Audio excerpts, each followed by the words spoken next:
Hi guys, share ko sa inyo itong robot na ginawa ko sa Dream. Yung SMA 200, pinrogram ko siya, automated na. So, i-backtest natin sa 15-minute time frame, tapos mula February 20 hanggang March 6.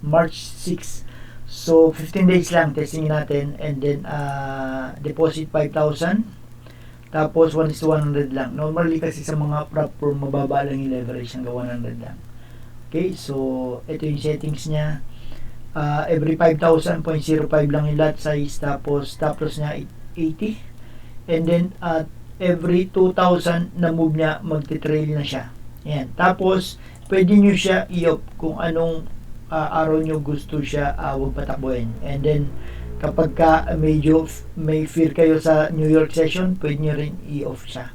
So yan, alam natin pag New York session, di ba, super volatile, so pwede nyo i-off. Option nyo po yan. Okay, so i-run natin.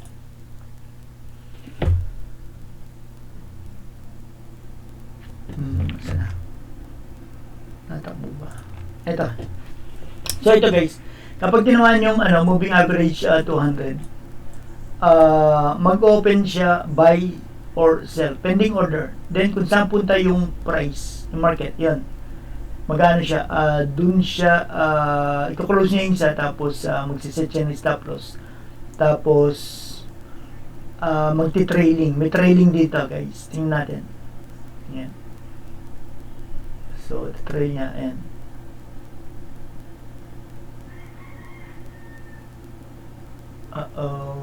Yan. Magti-trail yan. Pag 2,000 magti-trail yan. Ayan. Trail na siya. Isisecure na niya yung profit. So, ganyan lang yun guys. Susundan niya lang yan guys. Abang umakit, iti-trail lang niya. Ayan o. Diba? Ayun. Ayun guys, pasado na nga agad eh. Pero syempre, kung hindi ka nakatingin, di ba? So, 460. Tingnan natin, tuloy lang natin. So, ayan. Ayan, position siya ulit. Tapos, kung anong tamaan, i-close niya yung isa. Halimbawa, ang direction niya, pupunta rito. So, i-close niya to. Pero yun, maglalagay siya ng stop loss. Okay lang yun, na stop loss. Maliit lang. Maliit lang stop loss niya nakaset. Ayan, natin. So, ganyan siya guys. Di ba ang SMA, dalawa yung ginagawa niya, either mag-bounce or mag-breakout.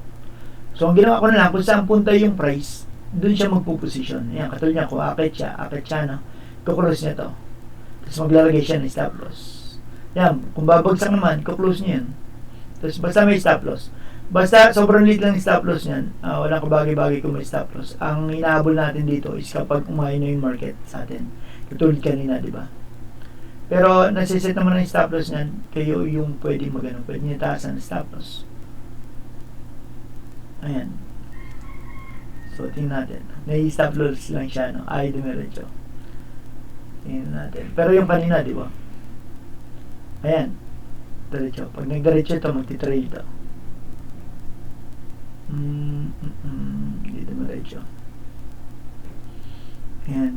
Ganyan lang siya guys. Ganyan lang ginagawa niya. Basta pag nag-touch siya sa moving average, ayun, nag-trail Basta pag nag-touch siya sa moving average guys, magpo-position siya buy or dalawa, buy and sell. Tapos kukulose niya yung isa kung against the trend. Ang i-open lang niya is yung kung saan papunta ang market. Yan, ganyan lang guys. Buy stop and sell stop. Pag tinamaan to, i-close niya yan. Okay. Tapos kung sakaling umahin sa kanya, i-trail lang niya yung profit.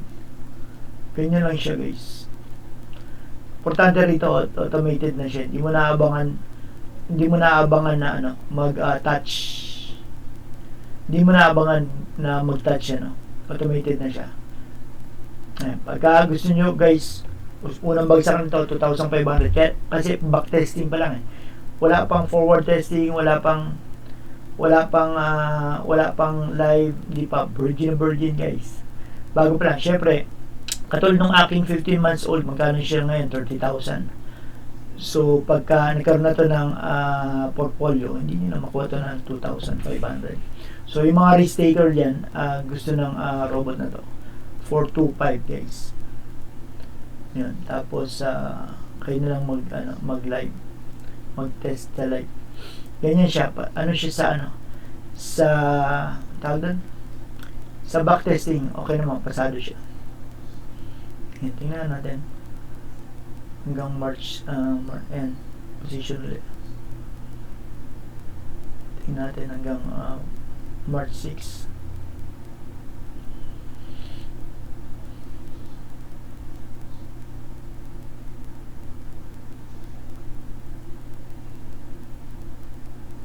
Pero kung talagang gusto naman talaga nung robot na talagang may portfolio na guys, yung ano ko, yung hawak ko ngayon guys. And kaya lang medyo pricey talaga yan. Pero tested na kasi 15 months eh. 15 months tested na kasi. So yan, tingnan natin. Ayun, nagtitrail siya guys, kita nyo ba? Ayan o, kunti na lang pala, pasado na. Tingnan natin. Kunti pa. Kunti kay Bud pa. Ayun guys, pasado na 695 oh. Diba, tingnan natin yung ano. Okay, so tapos na siya 695. 500 lang yung target. So, ang gawin natin, tingnan natin yung ano muna, graph muna. So, ito yung graph. Obviously, profitable siya packet. Tapos yung, ito yung summary. Yan guys, so 695 pasado, 500 target. Tapos, hindi siya na-breach, ano? 4.48% lang. So, hindi siya na-breach kasi 5% yung breach eh. And then, ayan, ang win rate. So, ito yung win rate niya. Okay, so, yun lang guys. Again, pagka gusto nyo ito, message nyo lang ako guys. Hanggat mura pa siya. Hanggat mura pa, ano. Alright? So, yun lang guys. Yung 10,000, kayo na mag-test nun. Pero, ibibigay ko sa inyo yung ano niya, yung kanyang settings kapag ka 10,000 bilang lot size ang gagamitin mo. Alright, thank you so much.